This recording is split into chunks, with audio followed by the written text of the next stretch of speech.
Bonjour, aujourd'hui nous allons voir pourquoi nous avons choisi notre véhicule pour voyager. Donc nous allons voyager avec un RAV4 et une caravane pliante.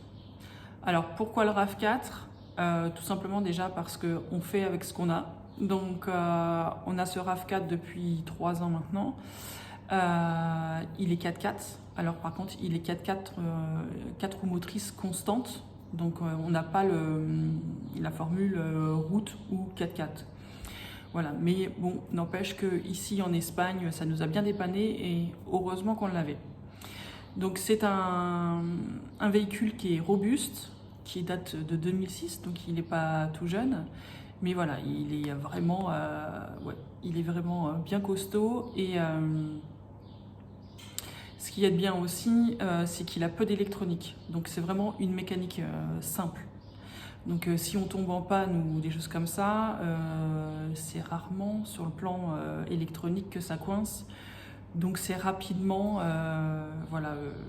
réparable. Et ça coûte pas trop cher non plus, enfin beaucoup moins cher que quand c'est un problème électrique. Au niveau de la caravane pliante, pourquoi ce choix D'une, parce que c'est pas cher. Donc pour les personnes qui ont des petits budgets comme nous, ça permet de commencer à voyager sans se ruiner. De deux, c'est robuste. C'est une caravane qui a plus de 40 ans et elle est comme neuve. De trois, il n'y a pas de supplément de péage. Donc quand vous passez les péages, ça compte pas ça compte comme une voiture qui passe en fait. Donc vous n'avez pas de supplément au péage, vous ne payez pas plus. De 4, c'est pas lourd. Donc du coup, ça tire pas trop sur le moteur, ça fait pas une consommation excessive non plus de carburant en plus. Et pour nous, c'est pareil, il nous fallait 3 chambres parce qu'on a 2 enfants, un garçon et une fille. Et donc il était important que chacun ait son espace.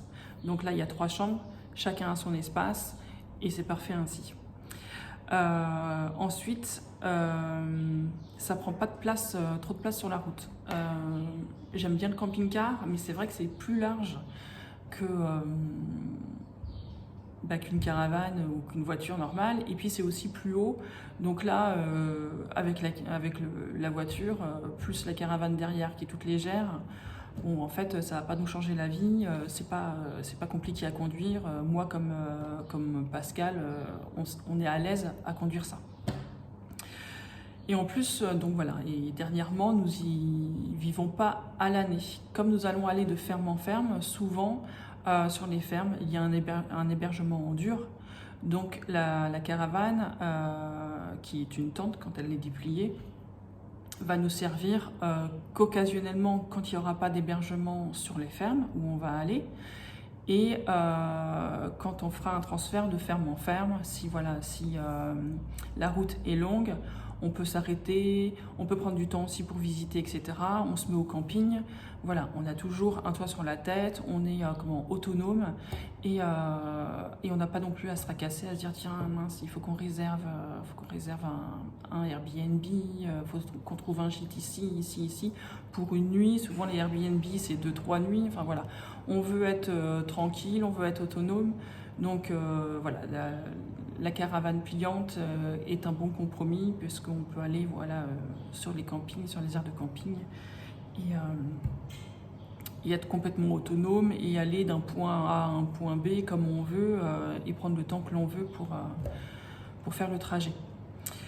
Voilà, donc ça, faut savoir que comme beaucoup, si vous suivez d'autres familles nomades, vous verrez que souvent ils ont changé de véhicule suivant soit le continent qu'ils ont été visités, soit la famille s'est agrandie, donc on change de véhicule aussi, ou tout simplement on se rend compte que c'est pas tout à fait le véhicule qui nous convient, il faudrait autre chose. En plus petit ou en plus grand, suivant les familles d'ailleurs, ça différencie suivant les besoins de chacun.